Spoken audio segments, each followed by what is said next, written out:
going. Ray, what do you think? Next week, what happens? Barrett says don't jump the gun on it. Don't get, don't get ahead of ourselves. What's going to happen? I think you're going to see Hurts. Really? Yeah, I do. I think it's gotten to that point now. I know Doug didn't want to get here, but I think he did. And the kid didn't play perfect, but he certainly gave you a spark.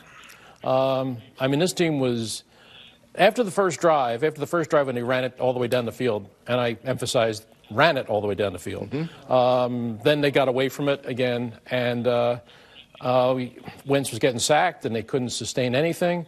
Wentz played deep into the third quarter. They didn't have a single snap in the red zone from that point on. Yeah, I mean, the offense completely bogged down. And some of it was, I think the play calling wasn't very good. I think they got away from a formula that could have worked for them, but they didn't allow it to. And so that's on the coaches. But it was another typical Wentz game, where he just missed too many receivers. He missed too many opportunities. He got caught holding the ball.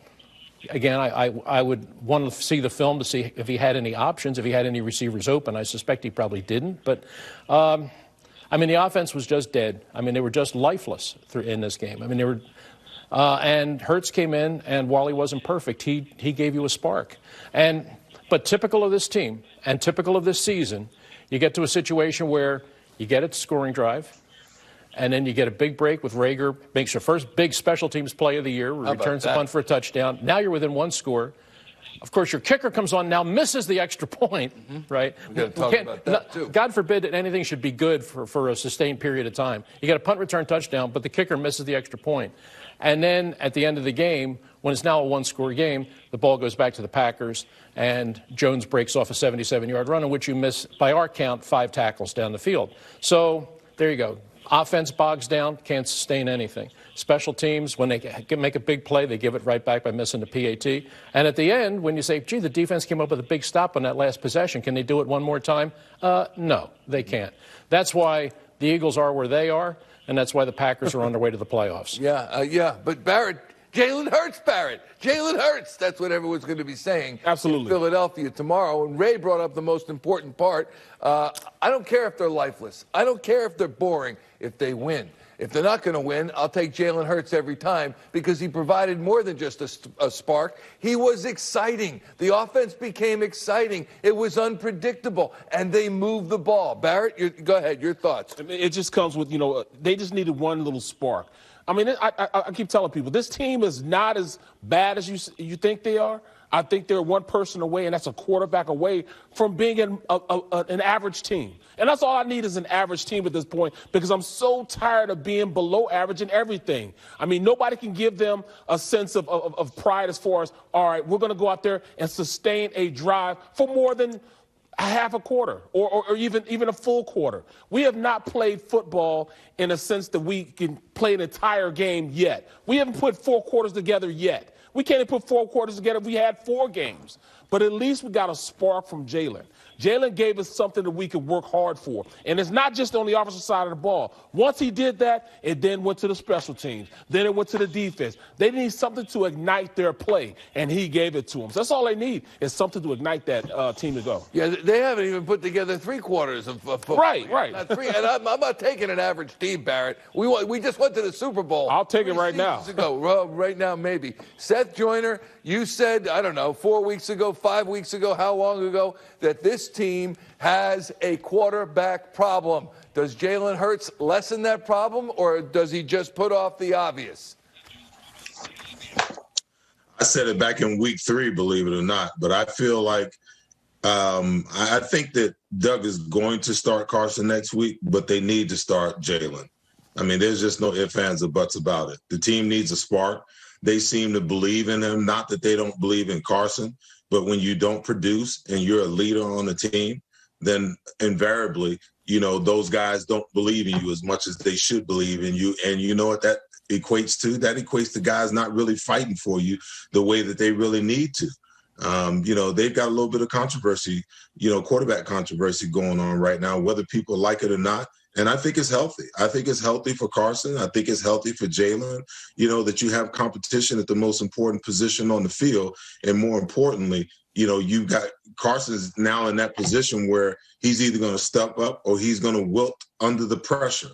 Does this mean that Jalen Hurts there's a future of this football team going forward? Absolutely not, because I don't think Carson Wentz is completely done. But what you need to have happen is for someone to make him feel uncomfortable, for him to make him understand that, you know what, that level of play that you're giving us is not acceptable. To look at the game from a different perspective. And now the next time he goes in, he will see the game from a different perspective and hopefully play the game from a different perspective. But listen, as far as the defense is concerned, Barrett talked about this team not being that bad of a team. They're, with a quarterback, they're an average team. No, they're not, because, when the defense plays the way that they played today, I mean, just missed tackles and missed assignments and lack of fundamentals and, every other thing that you can come up with, every other adjective that you can add to, this defense, it's right there. They're not getting pressure. They don't cover well. The linebackers don't have no situational and no play awareness on bootlegs. When the quarterback rolls out the way that he's rolling on a bootleg, that means that somebody's crossing behind you. You just can't sit in your zone and stare at the quarterback while tight ends are running behind you. It's just so many things, when you look at this football team. And to add insult to injury, now you've got a quarterback controversy on your hand. What is Doug Peterson going to do? I can't wait to hear this press conference. Barrett Brooks, go ahead. There will not. Look, Carson is starting this next game. There's no way that Ray Carson says no. You say he is. Carson is starting this next game. Now, if he plays bad and they put Carson in, put Hurts in, and then he plays well again, then maybe I can see it the next game. But they will not bench Carson at this point in the season. Why not? Can't see it. As Seth just said, it gives him a chance to step back and realize, you know what? I'm not the be-all and the end-all. Here's what I got to do to be better. Well, this is a point in the season where then it'll look like the coaches have egg in their face. It'll look like Doug has egg in his face. And at this point, I can't see him doing that. There's no way he'll do it. If you start Jalen Hurts at this point, it'll be more than just a quarterback controversy. More than just a quarterback controversy. This whole town will erupt. Yeah. If this happens. No, you think so? Really? With a 3-8-1 team? Look, I hate to break it to everybody, and I realize that they're still alive for the playoffs, but they're not. They're gone. Don't do that, please. This just in, the Eagles are out. They will be sitting the playoffs at home with a current record of 3-8-1, and the Giants did. The Giants went to Seattle and won, right? Yeah. Don't tell me there's a race in this division that involves the Eagles. It hasn't for weeks. It's over. It's over. It's long over. So leave us. So here's my question. Mm-hmm. What's to be gained by starting Carson Wentz next Sunday? What's to be gained? Yeah. What are you going to learn? That's our pick and click. What are you going to gain? That's our pick and click question. And Barrett, you start with that. Go to NBCSportsPhiladelphia.com/pick and click and answer this one. Should Jalen Hurts be the starting quarterback the remainder of the season? Carson Wentz stays on the sidelines. He's benched. He learns who should start next week. Excuse me. Let me reformat that. Who should start next week for the Eagles, Wentz or Hurts? You're saying Wentz. I'm saying Wentz because, in the same way, I'm going to ask the question, what do you gain by putting Hurts in there and starting Hurts? And, if at this point, Carson will be the quarterback of this team for at least the next 2 years. There's just too much money that's going to be sitting on the bench for him to be on the bench. And that's the only reason, from an economical standpoint, we're not talking about a playing standpoint, but from an economical standpoint, they will not have that egg on their face and start Jalen Hurts there. At the end of the day, the rookie was drafted in the second round. He shouldn't even be there, but he's here now. So at this point, I can't see him going and starting this game. All right, let's go. There's no way. Yeah. There's no way that you're going to start the 30th ranked quarterback in the NFL for 3 consecutive seasons. Okay, that ain't happening. And look, I've been a Wentz guy all along, but I'm willing to acknowledge the obvious. Right now, he's lost in the forest without a compass, and what you saw today was, for a brief moment, they actually got back into a game that they weren't ever in, really. And again, Hurts made mistakes, and he wasn't perfect, but he gave you a spark that they haven't had, not for weeks, but for months. And I don't know that they can walk away from that right now. I don't know that they can. At this point, And I'm not sure Hurts is ready to play. In fact, if you ask me in my heart of hearts, do I think he is? I would probably say no, more likely not. But at this point, as bad as this offense is right now, and as poorly as this quarterback has played through 12 games, okay, I'm to the point to say, what do you got to lose? Put the kid out there and let's see what he can do. All right, pick and click question. Seth Joyner is presented by Turnersville Auto Mall. What say you? Who should start next week for the Eagles against the Saints? Seth. Barrett just said, what do they have to gain by not starting Jalen Hurts? I would say, you know what they have to gain? They have to gain an opportunity to win because they haven't had an opportunity to win all season long. It's pretty evident they've only won 3 games and tied 1 and lost 8, okay? So what is it going to hurt to play him? What does it hurt to play him the rest of the year? At the end of the day, the team's not going to the playoffs. And Doug said, hey, you don't make this move because it signals to the team that you're giving up on the season. Well, the season's already gone. The season's done. We're not making the playoffs. That being said, okay, this kid didn't get any preseason.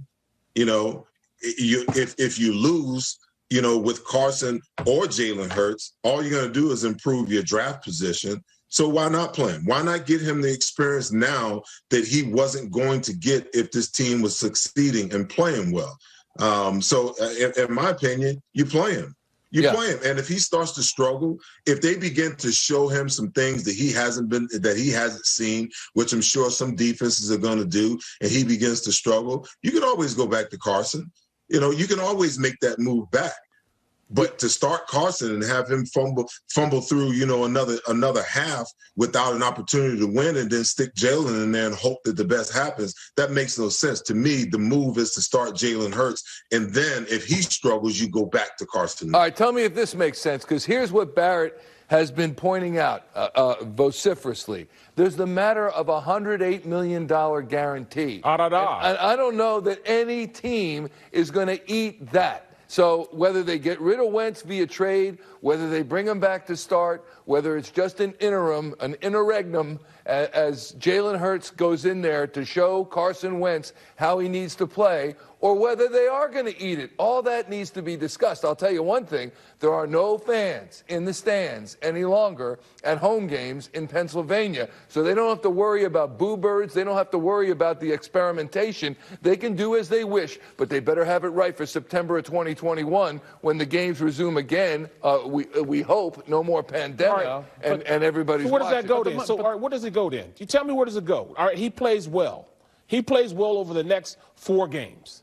Where does that go then for next year? He's still going to be on the bench, and Carson Wentz is going to start.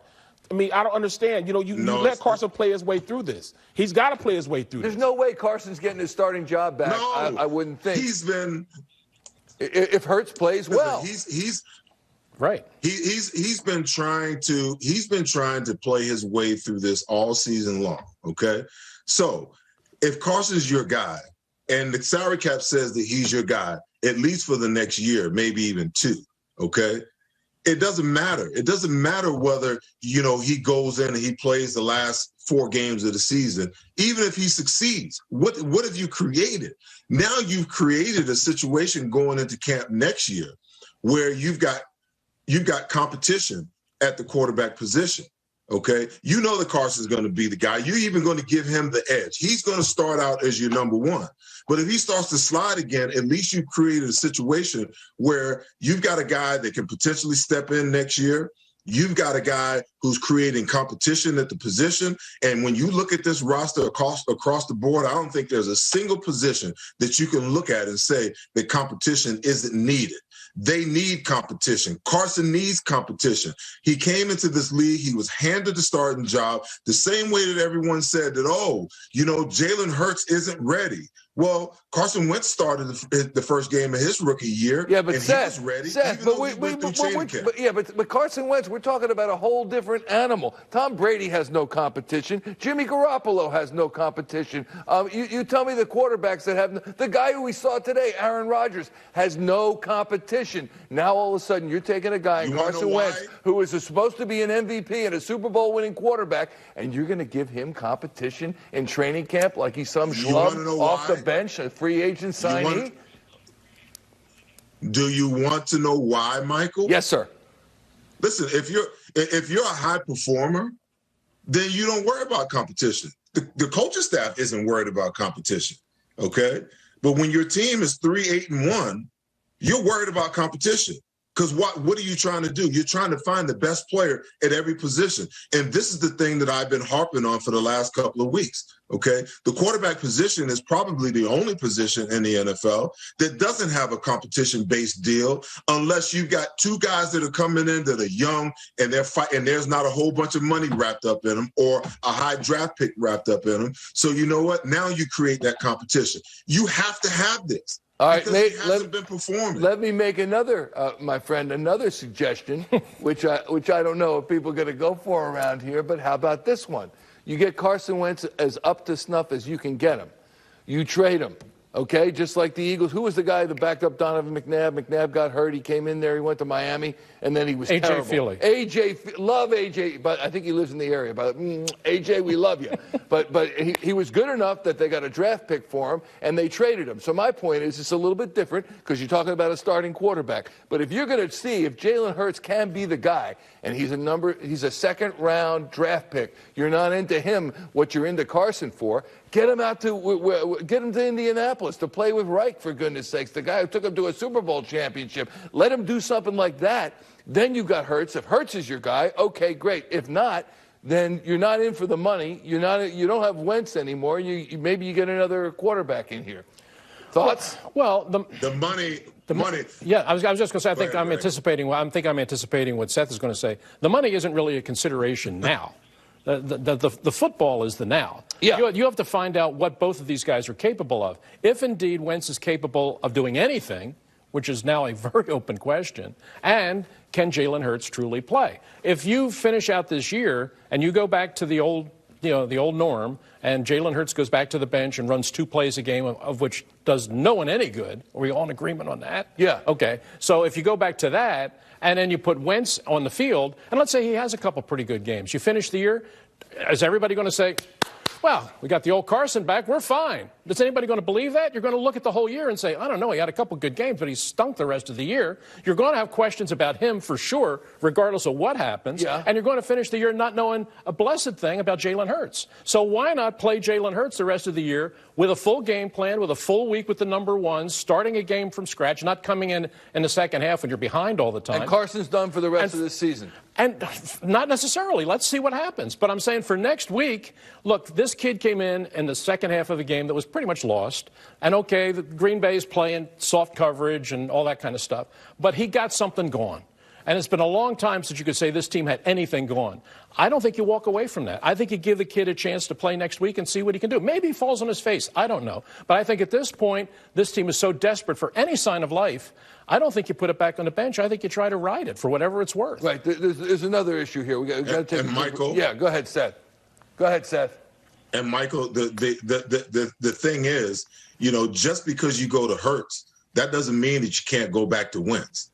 There's nothing wrong with that. If he struggles, then you go back to Wentz. But the kid answers some of the questions today. All the naysayers that said, you know what, hey, he's not ready. He can't throw the ball. He can't pass the ball. Then this is the question that I posed that I posed on Twitter because it came up out of nowhere in my mind this week. Okay, if Jalen Hurts is not ready to play, then someone please tell me why he's the number 2 quarterback.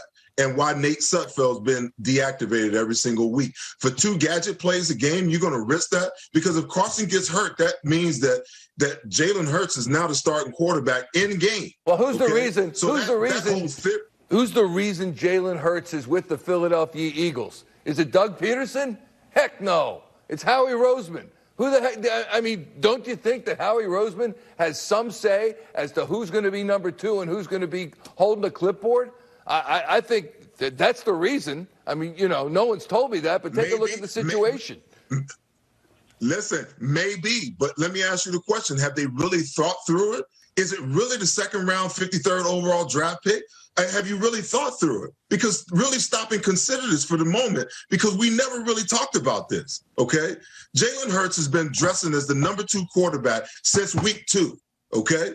And everyone said that he's not ready. Even Doug has stood in front of a post-game podium after the reporters have asked him, well, why didn't you insert Jalen Hurts? Oh, he's not ready.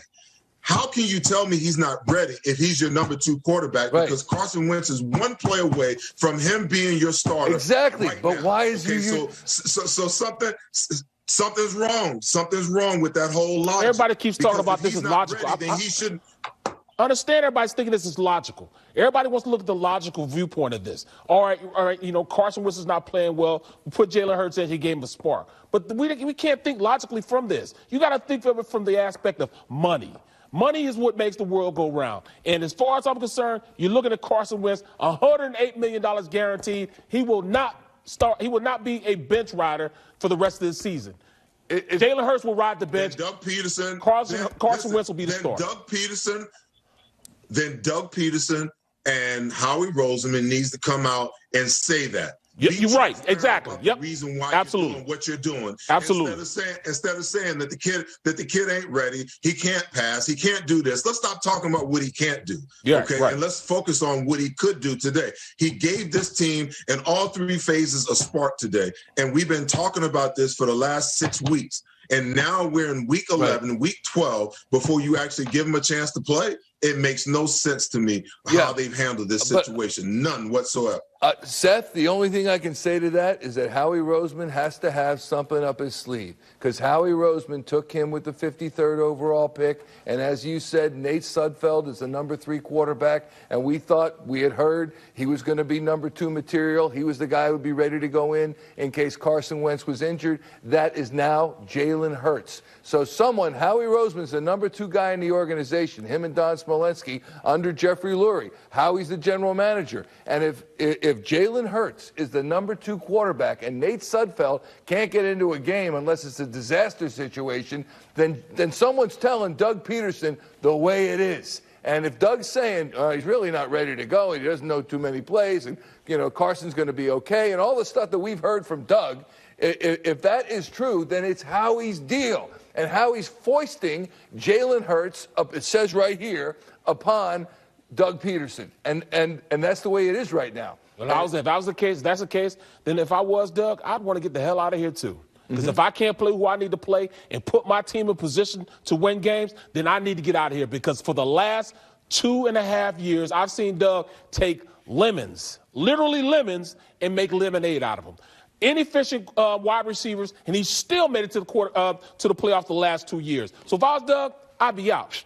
All right, and so perhaps some things coming into focus if, and we underscore if, that is the case, why Paul Domowitch came out in his article a week ago with Joe Banner talking about citing sources that said Doug Peterson, sources inside the organization and outside attribute to Doug that he wouldn't even be that displeased if he were to get fired. Or he would have to leave the Philadelphia Eagles because, what did Bill Parcells say?